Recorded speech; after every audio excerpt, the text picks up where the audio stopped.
What is done in the dark must come to light.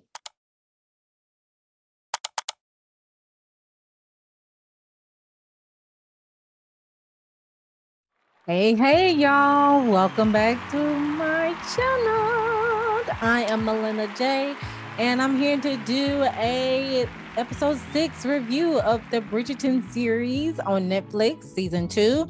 All right, so let's get right on to it. All right. So the episode name is called The Choice. The Choice. Okay. And it's leaving off. Okay, we left off from the explosive dinner party on the previous episode, and with this episode is starting with, of course, wedding preparations continue to happen.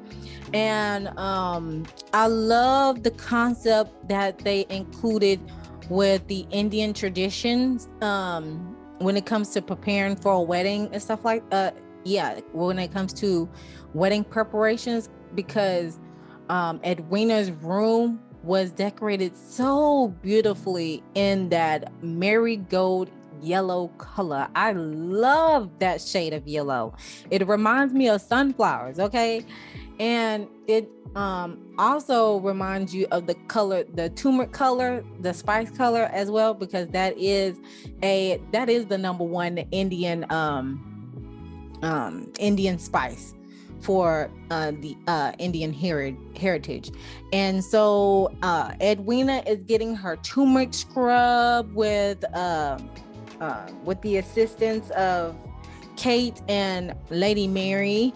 And I just want that recipe like ASAP, because the skin, okay, is golden, honey. It's already good enough to like take the turmeric spice per day, like a teaspoon of it, because it does help with your skin and inflammation, which within your body and stuff like that. But I would like to get the recipe for that scrub, so I'm gonna have to find the recipe for that scrub, to be exact, because that looked very soothing. Okay.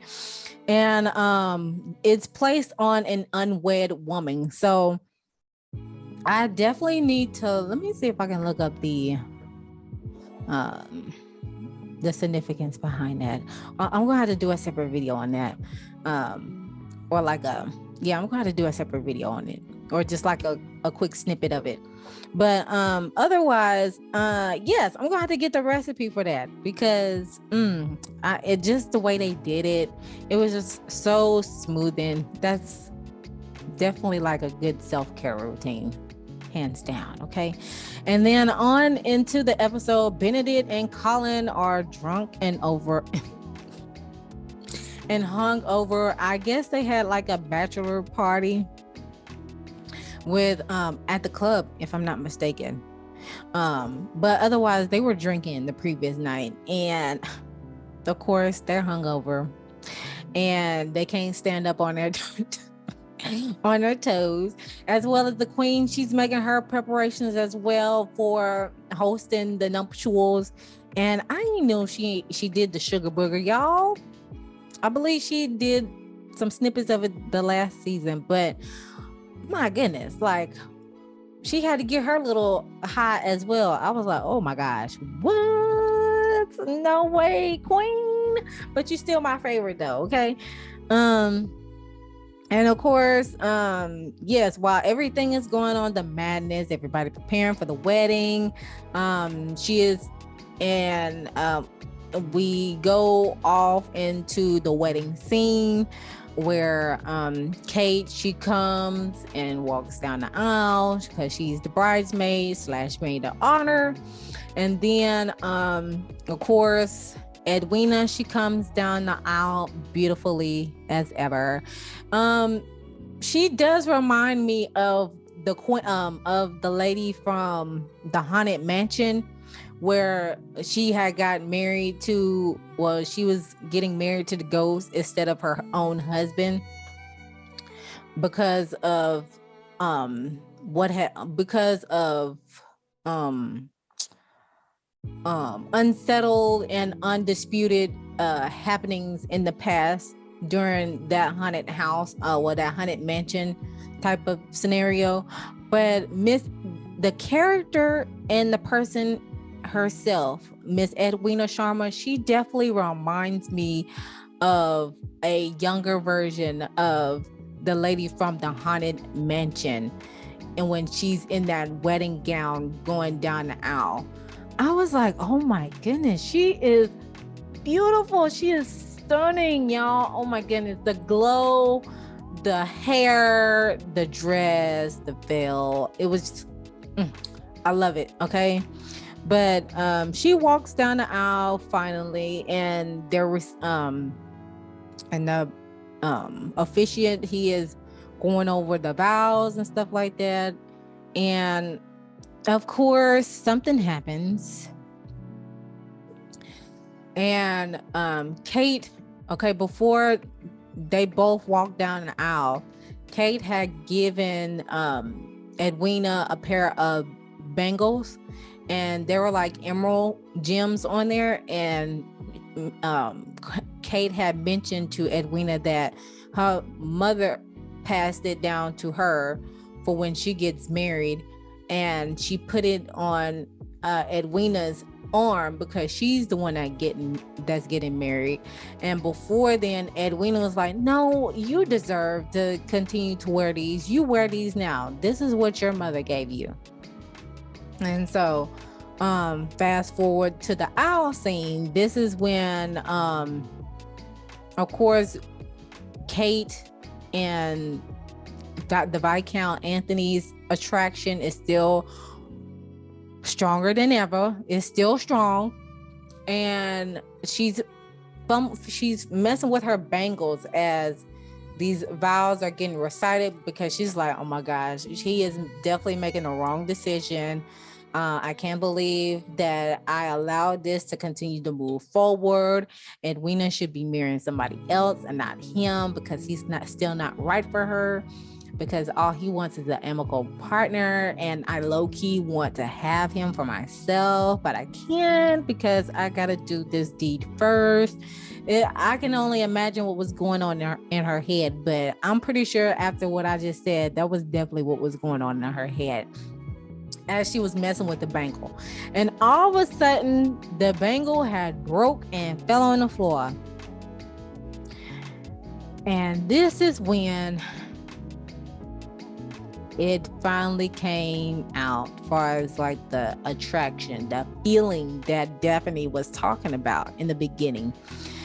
When the Viscount had offered to get the bangle as Kate was bending down to get the bangle. And of course, when their hands meet, they look at each other's eyes in a daze, like the feeling should happen like that, to where you're not able to function and go another day without them. And Edwina, she looks down and she's looking like, oh my goodness. This is when she finally realizes that not only this inheritance scheme is going on, but also my sister she's like, my sister likes the Viscount as well, low key, but high key at the same time. And I'm like, finally, everybody finally sees it now. Even though us viewers, we can get it when we start paying attention to it fully enough. But oh my gosh, it was six episodes later, this thing finally come out when it comes to the connection between Kate and the Viscount Anthony. Like, I was like, whoo, I'm so glad they did not wait into the last episode for this scenario to happen, because if they did, I would have been mad. I would have been mad as ever. Like, I know y'all didn't string us along 8 episodes for the attraction between Kate and the Viscount to finally come out. So 6 episodes later, y'all. But it's out. Everybody is there. Even the queen notices it, low key, high key. And of course, Edwina runs away. She is a runaway bride. And people was looking like, okay, is the wedding still going on? This is considered the biggest scandal at this point. And everybody's like, okay, is the wedding going to go on? Are we, is it not going to happen? Like, what's tea? Give us a tea so we can let us know. So if we need to go, we need to go. But the queen was adamant by making her people not go anywhere. And of course, you can't say no to a queen. Not at all. You can't say no to a queen. So the queen has made everybody stay where they're at. And of course, she has them go outside, mingle amongst each other upon the yard, so they won't be sitting in that church wondering what's going to happen next. And Edwina, this is the episode when Edwina has came into her own as well, because now that she is fully aware of the attraction between Kate and the Viscount, all bets are off. Okay, she is livid, she is mad, rightfully so, because it's just like, why y'all ain't tell me in the beginning? But again, she was in that naive stage where it was like, okay, whatever you do, I'll do. Whatever she wants, I'll do as well. It was given that much in the beginning, but finally, within the 6th episode, she has finally, Miss Edwina Sharma herself has came into her own as well. I am so proud of her, just like I am proud of her mother coming into their own, sticking up for themselves and saying, no, this is not going to happen on my watch ever again. I put all my trust in you, and you do me this way. I have done everything right. And for this to happen to me this way, unacceptable. Okay. So I'm definitely proud of Miss Edwina Sharma. And of course, she is definitely going to take her time making her decision on whether she wants to move forward or not, because she asked Kate about 3 times. And I'm the same way as well. When it comes to asking somebody a question, I ask them 3 times to see if they're going to lie to me 3 times. But she had asked her, do you have feelings for him? Or do you love him? And Kate could not answer that question, because silence is also an answer as well. Silence, facial expression, as well as body language is the answer. And Edwina was like, I had it. I had enough. You ain't got to say anything. And I was like, wow. Which puts a heavy burden on Kate as well, because again, Kate is the eldest child, so she is definitely going through that surface pressure when it comes to being the elder child. And I'm definitely going to do a podcast episode on that surface pressure, because I did come up with an article on that, and I'm definitely going to study it so I can get my little 2 cents on it as well, because I am the eldest. To be technical, I'm the 2nd eldest, but I'm definitely the eldest in the living form when it comes to my siblings. Okay, there's technically 4 of us, but it's 3 of us that lives in the physical realm.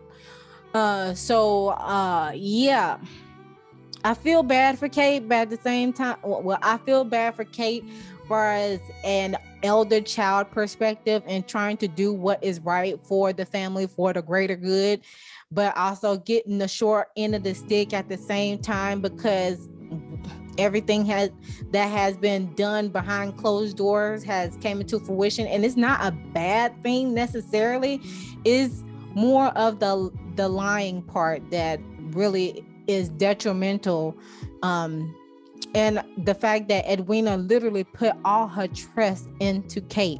Kate was basically like a second mother to her, but even though they still had Miss Lady Miriam, but Kate was like the mother figure that took on the reins, taught her everything that she needed to know in order to get a suitor that is wealthy and notable in the English community, to be able to restore the family legacy and reputation. So I get it. I get the hurt from all angles. You feel busted and disgusted because somebody has either lied to you or has planned a scheme to where is affecting your life. So, of course, Kate really takes that to heart, and she really cannot bear it at this point.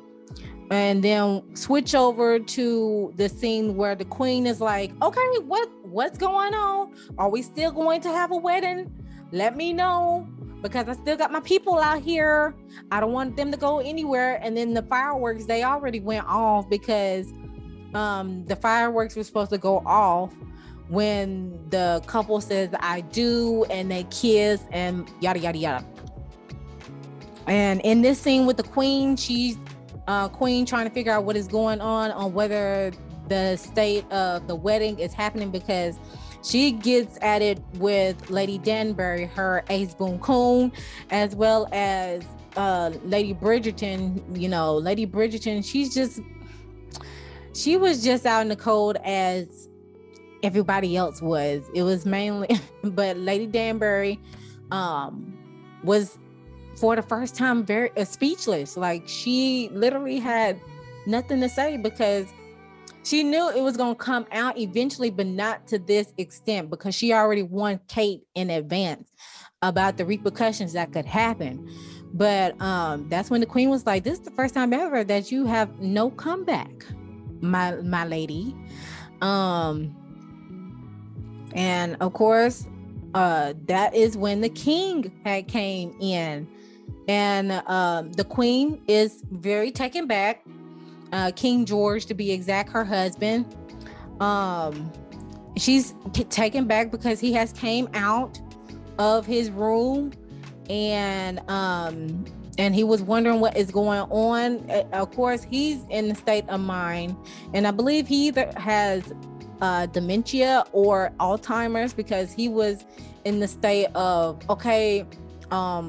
wedding preparations. He was in the state of form of getting married to the queen, and because he heard the fireworks, that was a sign that they connected with, was the fireworks. And so as the queen was instructing her servants to take him back to his room to go to sleep, he was very agitated and he didn't want to go back to his room, and he still was trying to figure out what's going on. And that is when Edwina, this is when I really start to loving Edwina. Not that I didn't like her already, but this is when I really started liking Edwina. This is when her real self start coming out.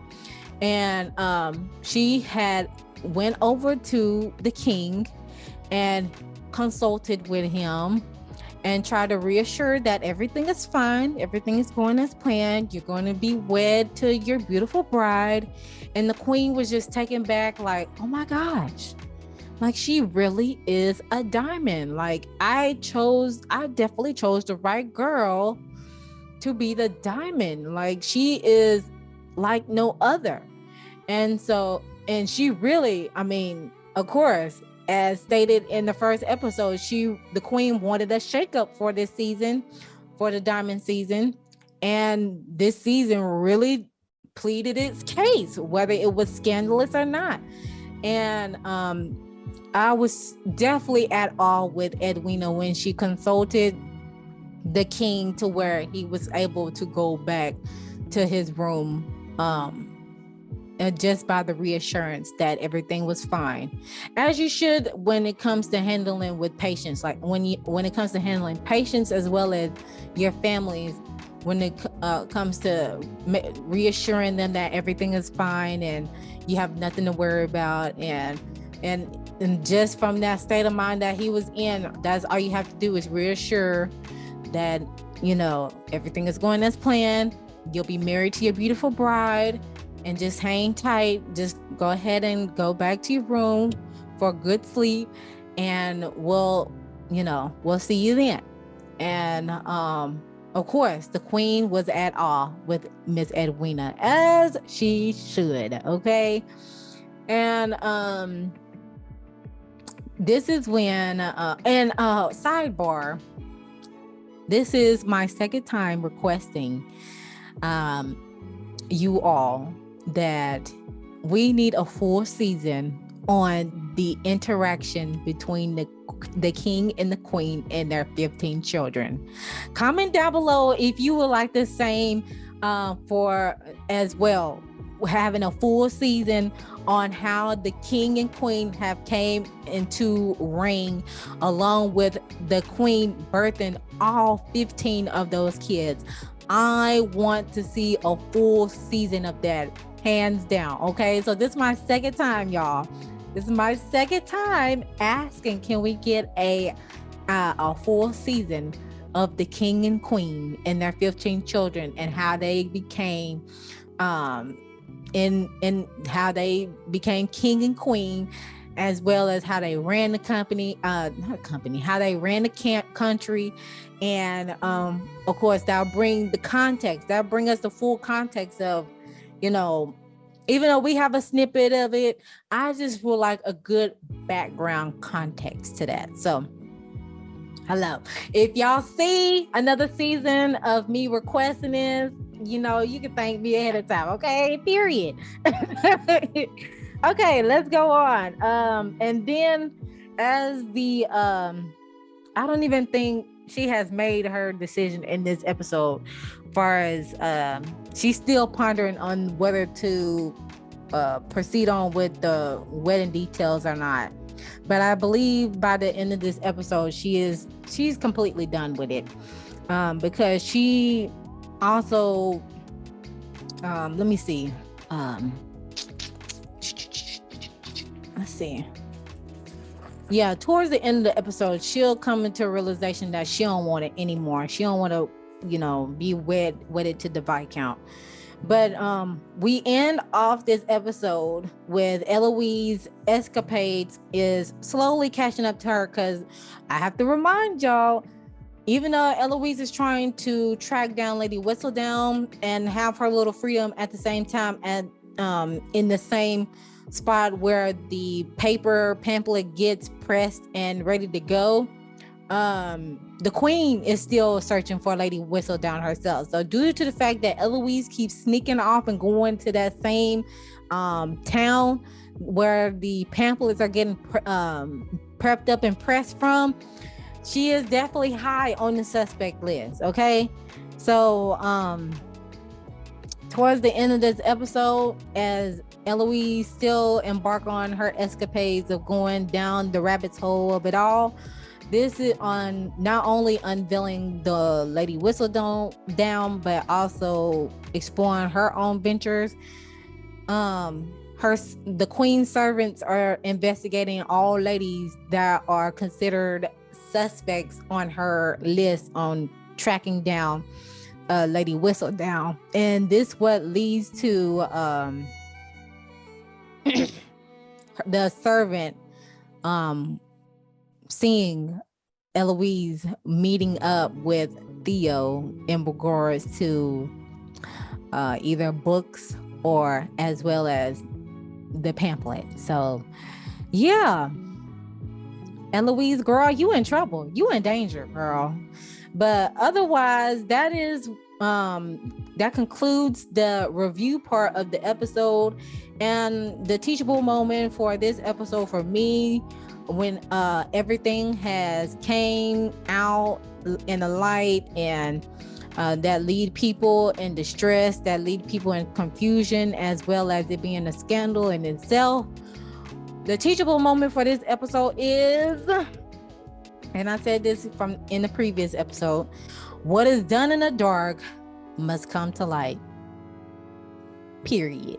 Okay, so that concludes this episode review. And of course, go ahead and like the video if you haven't done so already. Like the video as well on of course it'll help me. Okay, I'm not even gonna lie, it will help me. But go ahead and comment down below on which parts of the episode that you had interest in as well, to keep continuing the conversation. As also subscribe to YouTube channel if you haven't done so already, and hit that notification bell so you'll know the next time I upload a video. Feel free to follow me on all social media platforms. It'll be in the end screen, but as the video ends, as well as in the description box, if I don't have it there already. But that is all that I have for you guys, and ladies and gentlemen, boys and girls, and please hang tight for review of episode 7. Yes, please hang tight on for that. It does take, depending on how long the videos are, and I'm trying to keep the rest of the episodes review short, because the first 3, they're pretty technical, but for the last couple, it was kind of smooth breeze. It wasn't too much that stuck out to me like it did with the first 3 episodes. But yes, it does be taking time for the videos to upload on YouTube, depending on what day it is, what time, and how many videos I upload. So just please hang tight for episode 7 review, and until next time, bye.